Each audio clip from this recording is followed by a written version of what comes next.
Siswa Sekolah Dasar Negeri 5 Sintang dilarang pihak sekolah membawa permainan lato-lato ke sekolah. Pelarangan itu disebabkan adanya pelajar yang menjadi korban dari permainan tersebut.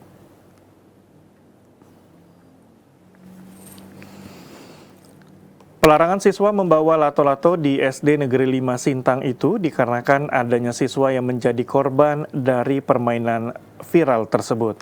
Sebab ada siswa yang tangannya bengkak dan kepala benjol akibat terkena lato-lato.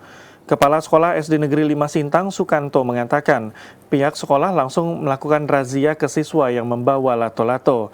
Jika ditemukan, maka lato-lato itu harus diambil oleh orang tua siswa yang bersangkutan. Hal itu dilakukan sebagai efek jera bagi siswa agar tidak membawa permainan lato-lato ke sekolah. Sebagian besar siswa kami membawa permainan ini ke sekolah, namun dampak yang dihadapi ada berbagai anak yang mengalami kecelakaan, ada yang tangannya bengkak, kemudian ada bagian kepalanya yang benjol terlepas lato-lato itu, sehingga pihak sekolah mengambil inisiatif untuk melarang kegiatan permainan lato-lato dilaksanakan di sekolah. Sukanto menghimbau kepada orang tua siswa untuk mewaspadai anaknya yang bermain lato-lato, sebab permainan itu berbahaya jika dimainkan oleh anak yang belum memahami cara bermainnya dengan benar.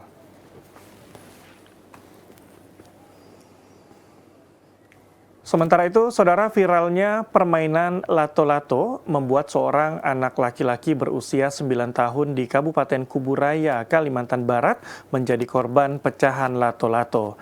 Anak itu terpaksa harus operasi mata lantaran kornea matanya terkena pecahan lato-lato.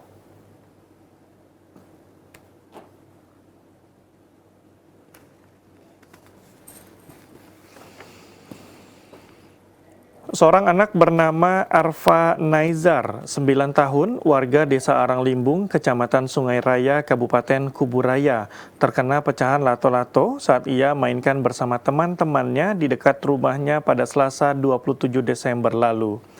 Sang anak bercerita lato-lato yang dimainkan tiba-tiba pecah sehingga serpihan dari pecahan lato-lato masuk ke matanya dan mengakibatkan mata sebelah kanannya terluka. Untuk memulihkan penglihatannya, sang anak yang masih duduk di sekolah dasar ini harus dioperasi. Lagi main lato-lato. Lato-lato tiba-tiba pecah. Serpihannya tuh masuk ke mata, keluar lagi dah tuh. Tahu juga kata dokter Lisa tuh kemungkinan tadinya tuh ada percikan lato-lato yang nempel, mungkin terus digesek-gesek dengan dia, itulah yang bikin rusak matanya itu. Merasa dengan permainan ini agak gimana ya dengan sekolah kami ya. Nah, jadi kami tetap merazia, kami tidak mengizinkan. Silahkan kalau main di sekolah dengan pengawasan orang tuanya, silahkan.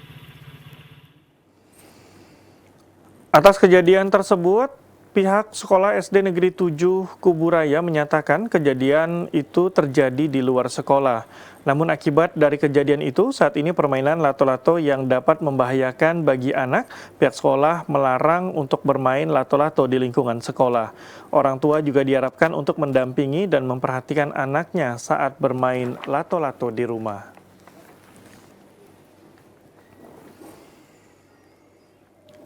Pemirsa, permainan lato-lato hingga saat ini sudah menjamur di kalangan masyarakat. Pemerintah Kabupaten Ketapang berharap para orang tua terus memberikan pengawasan, mengingat permainan ini beresiko cedera bagi anak-anak.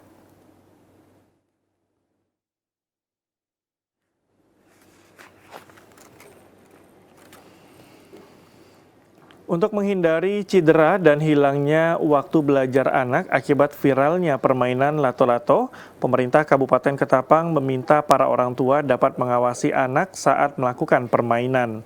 Hal ini untuk menghindari adanya korban dari permainan lato-lato, serta agar tidak berkurangnya waktu belajar anak akibat dari permainan yang sedang viral. Wakil Bupati Ketapang Farhan mengakui memiliki kenangan tersendiri terhadap permainan lato-lato yang juga sempat dimainkan anak-anak di Kabupaten Ketapang puluhan tahun silam. Jika maraknya kembali permainan lato-lato, tentu Kalau ini tidak katakanlah dikendalikan oleh orang tua terhadap anak-anaknya, itu akan memiliki dampak yang negatif ya. Nah, apa dampak negatifnya kalau anak-anaknya sedang usia sekolah? Ya, dikhawatirkan dia lebih cenderung banyak bermain dibandingkan dengan belajar. Viralnya lato-lato ya kita mendukung lah, karena memang ini lato-lato merupakan salah satu permainan zaman dahulu atau bisa dikategorikan tradisional kan. Ya kita mendukung anak-anak bermain itu daripada bermain gadget seperti HP atau menonton YouTube yang berlebihan. Tapi ini juga kita awasi. Nah, memang juga ada beberapa kejadian yang kita dengar lato-lato juga memakan korban seperti di daerah mana itu kan yang bagian matanya. Permainan lato-lato saat ini mampu menjauhkan anak-anak dari kecanduan game online, serta memberikan pelajaran terhadap kreativitas dan sosialisasi terhadap teman sepermainan, namun juga harus tetap dibatasi serta diawasi setiap orang tua. Saat ini hampir di seluruh penjuru kota Ketapang, permainan ini tampak dimainkan anak-anak dan remaja untuk mengisi waktu luang dengan permainan tradisional yang cukup viral di tahun ini.